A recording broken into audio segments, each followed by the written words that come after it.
सोनपेठ तालुक्यात राजकीय भूकंप, नरवाडी गटामध्ये आदिवासी समाजाची उडी तर भाजप राष्ट्रवादीच्या अस्तित्वाला धक्का। सोनपेठ तालुक्यातील जिल्हा परिषद आणि पंचायत समिती निवडणुकीच्या पार्श्वभूमीवर सोनपेठ तालुक्यातील राजकारण चांगलंच तापलंय। नरवाडी जिल्हा परिषद गट सुनंदा सतीश शिंदे आणि पंचायत समिती गटामध्ये सतीश शहाजी शिंदे आदिवासी समाजानं आपला स्वतंत्र उमेदवारी अर्ज दाखल केल्यामुळे प्रस्तावित मानल्या जाणाऱ्या भाजप आणि राष्ट्रवादी अजित पवार गट यांच्या गोटामध्ये मोठी खळबळ उडाली आहे।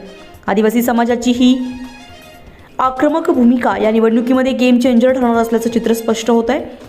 तर गेल्या अनेक वर्षांपासून नरवाडी गटामध्ये राष्ट्रवादी काँग्रेस या प्रमुख पक्षांचे वर्चस्व राहिले, मात्र यंदा आदिवासी समाजानं आपली शक्ती एकवटत सुनंदा शिंदे आणि सतीश शिंदे हे स्वतःहून रिंगणात उतरवल्यामुळे दोन्ही पक्षांच्या मतपेढीला मोठं खिंडार पडण्याची शक्यता आहे। विकास कामांची प्रतीक्षा आणि राजकीय उपेक्षा यामुळे समाजानं हा निर्णय घेतल्याचं बोललं जात आहे। नरवाडी गटामध्ये भटके विमुक्त समुदाय आदिवासी मतदारांची संख्या लक्षणीय आहे। आतापर्यंत ही मतं विभागली जात असत, ज्याचा फायदा मोठ्या पक्षांना मिळत असे, मात्र आता समाजानं एकला चलोरीची भूमिका घेतल्यामुळे विजय पराजयाचे गणित पूर्णपणे बदलले आहे। राजकीय विश्लेषकांच्या मते जर आदिवासी समाजानं एक गठ्ठा मतदान केलं तर प्रस्थापित नेत्यांना मोठ्या फरकानं फटका बसू शकतोय।